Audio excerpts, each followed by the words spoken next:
top stories, St. Kitts to brace for Tropical Storm Tammy.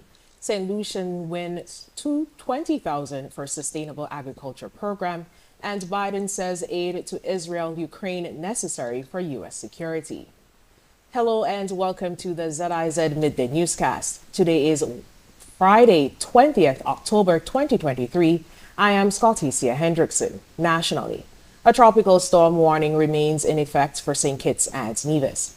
A tropical storm warning means that tropical storm conditions are expected within the specified area within 36 hours. A hurricane watch is also in effect as hurricane conditions are possible within the watch area in the case within the next 24 to 36 hours. The Met's office says residents should rush all disaster preparations to completion and seek safe shelter. At 5 a.m., Tropical Storm Tammy was located near latitude 14.0 north, longitude 58.3 west, or about 358 miles southeast of Nevis. Tammy is moving towards the west-northwest near 8 miles per hour. A turn towards northwest is anticipated by this evening, followed by a northwestward and northwestward turn Saturday night through Sunday. On the forecast track, the center of Tammy will move near or over portions of the Leeward Islands tonight and on Saturday with winds between 50 to 70 miles per hour. It will then move north of the Leeward Islands on Sunday.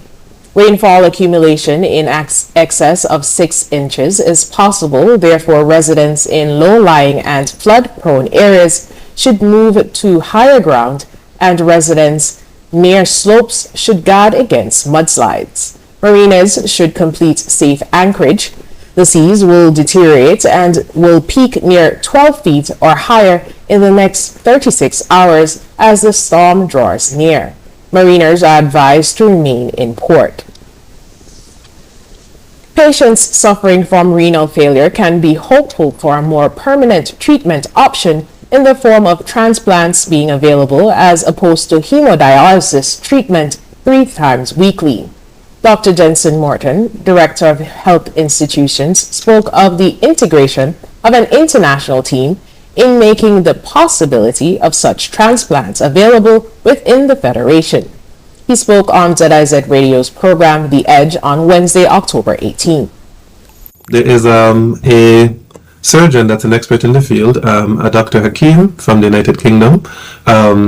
He has his team. That same team, they have assisted Antigua with renal transplants in the past. They've done at least, I think they've done at least 5 to date. It's probably a lot more than that, but the last time I checked, that was the number. And they've been successful, and they just wish to expand the offerings of those services also generously to St. Kitts and Nevis.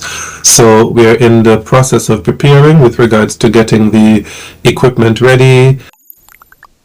He said that persons were already enthused about the prospect of the new operation. We already have persons, just from the mention of it, persons already came forward saying that they're willing to donate and persons saying they're willing to accept. We're going to be doing all of the necessary tests to make sure that everything is compatible to reduce the likelihood of rejection, and we're ensuring that all other things are outfitted with everything to ensure that the pre-op, the op, and the intra-op, and the post-op periods, that they can all be proper. And it is hoped that this would be rolled out by the first quarter of 2024. I'll be honest, the goal really that was set by the Prime Minister was to see if we can get it done before the conclusion of this year. And that was a goal that was set at summertime. But this is actually complex stuff. So even though we're working under a time crunch and pressure, most likely it's something that's going to be established by the first quarter of next year. But we're still trying to see if it can be done before the conclusion of this year. We're trying to see how much we could safely accelerate the process. But this is something that, in terms of rushing, can't really cut certain corners with things because of the nature of it. But we're going to try and see. Dr. Morton spoke on the health and cost benefits of all around.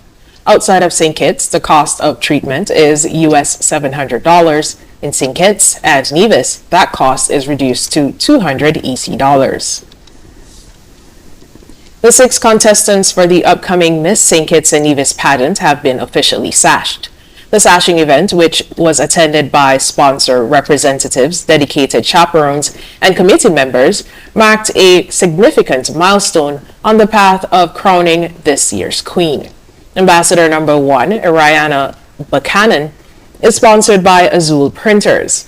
Ambassador number 2, Azaria Vanterpool, is sponsored by the St. Kitts Nevis Anguilla National Bank Limited.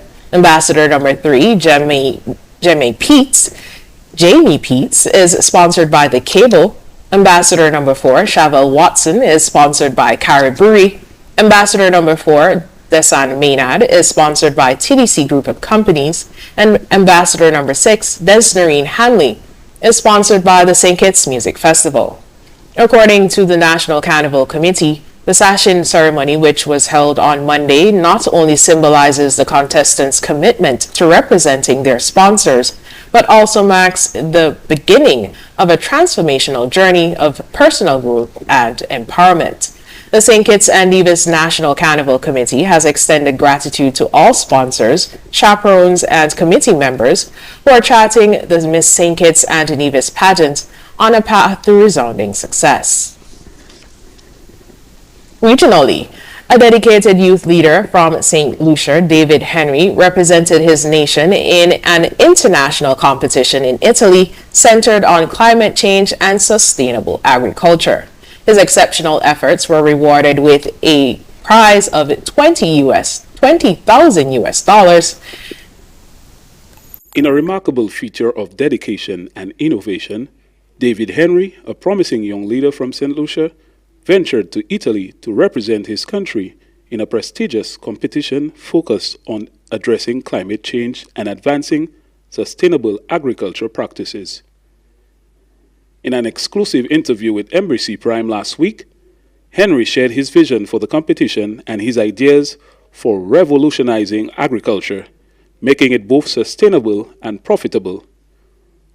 With unwavering determination, he embarked on his journey to Italy on Sunday, October 15th. Just 4 days later, on Thursday, October 19th, he emerged victorious, securing a substantial award of $20,000 US for his pioneering ideas and solutions. Henry expressed profound gratitude, acknowledging the tireless efforts of his team in transforming their dreams into reality. Well, I must say this journey has been something that is very truly amazing and a real eye-opener. I was fortunate to be in the company of many innovators from around the world, bringing forward their ideas to tackle issues affecting our countries, our communities, due to the rippling effects of climate change.